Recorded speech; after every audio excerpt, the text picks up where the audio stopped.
안녕하세요. 데일리 ESG 이슈. 오늘은 이 해운업의 부활, ESG를 기회로 삼은 해운조선업의 부활에 대해서 좀 얘기해 드리도록 하겠습니다. 문 대통령이 이제 어제 부산을 방문해서 해운업이 기적같이 살아났다, 이런 얘기를 했는데 2030년 해운 매출액을 70조 원 이상으로 끌어올려 세계 해운 산업 리더 국가로 도약을 이끌겠다는 포부를 밝혔습니다. 부산 신항에서 열린 이 H&M의 20번째 초대형 컨테이너성 한우로 출항식에 참석한 자리인데요. 정부의 해운 재건 5개년 계획에 따라서 H&M에서 발주한 초대형 컨테이너성 20척 중 마지막 선박인 한우로의 출항식입니다.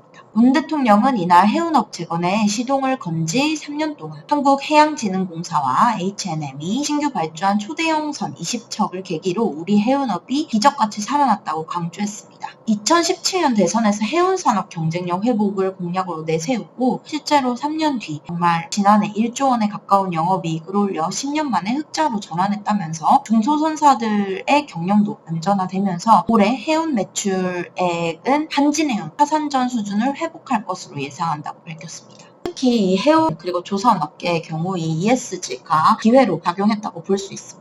우리나라가 지금까지 강점을 가졌던 게 LNG 선이잖아요. 요거에 대한 수요가 높아지면서 다시 화랑을 띄었다고 볼 수 있는데요. 거기다 지금 이제 한 발짝 더 나서야 합니다. LNG 선은 이 석탄보다는 훨씬 더 탄소를 덜 배출하지만 전 세계적으로 LNG까지 퇴출하는 기로에 놓여 있기 때문에 2030년 무탄소를 목표로 LNG를 넘어 암모니아 선 등등 정말 무탄소로 전환해야 되는 기로에 좀 놓이긴 했습니다. 다만 우리가 지금까지 LNG 선 기술을 선점하는 등 강점을 가지고 있었잖아요. 이런 저력과 이 기술력을 동원해서 새로운 차세대 LNG 연료에서도 우리가 먼저 선점을 해야 될 것으로 보입니다. 정부는 해운 재건과 함께 이 친환경 선박 산업에도 속도를 내겠다고 밝혔는데요. 2050년 이 무탄소 선박을 완전 상용화하고자 2031년까지 2,540억 원을 투입해 기술 개발을 지원할 예정입니다. 일단 내년에는 LNG 연료 공급을 위한 LNG 벙커링 전용석을 건조하고 2024년까지 울산 안에 벙커링 전용 터미널을 구축합니다. 2030년까지는 관공선, 내항선, 외항선 등 모두 528척을 친환경선으로 전환해 국내 친환경 선박 비율을 15%까지 높입니다. 다만 이 계획은 조금 더 앞당겨질 필요가 있어 보여요. 밑에서 설명을 해드리겠지만 이 IMO 국제해사위원회에서 앞으로 더 빡센 규제를 들어갈 것이라고 6월 회의에서 결정을 했기 때문입니다. 어쨌든 이 해수부 장관은요, 해운재건 5개년 계획의 전반은 한진해운 파산 이전 해운산업 위상을 회복하는 데 주력했다면 후반기에는 글로벌 선도국가를 목표로 2030년까지 무탄소 선박 상용화, 2050년까지 무탄소 선박 완전 상용화를 목표로 하겠다라고 밝혔습니다. 하나금투에서 나온 리포트를 좀 같이 보시면 지금 우리가 어떤 기로에 놓여 있는지, 어떤 기회를 지금 선점해야 되는지를 잘 알 수 있을 것 같은데요. 친환경 바람이 해운 조선업계에 불면서 국내 해운 조선업계에도 순항을 하고 있는 것으로 보여집니다. 앞서서 이 국제해사기구는요, 국제해운의 수송단위당 이산화탄소 배출량을 2008년 대비 2030년까지 40, 아주 빡세죠? 25년까지 70% 감축한다는 목표를 설정했습니다.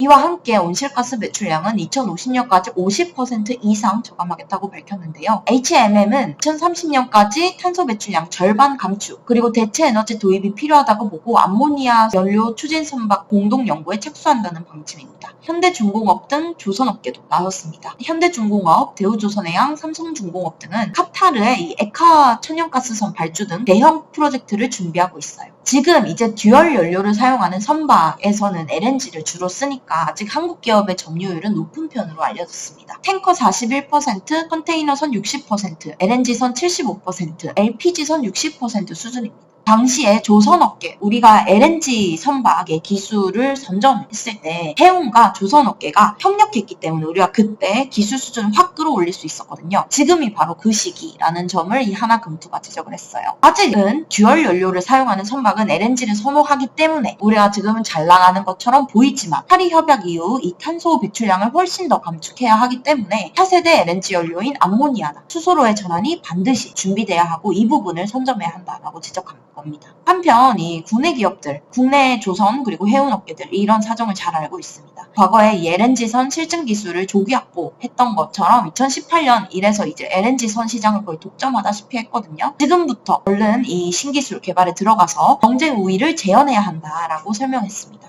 이에 따라 한국조선해양의 경우 2024년까지 암모니아 추진성 개발, 2026년까지는 독자적인 액화수소 운반성 개발을 목표로 하고 있으며 삼성중공업의 경우 탄소 포집 및 연료전지, 수소, 암모니아 등 차세대 연료기술 개발을 목표로 하고 있습니다.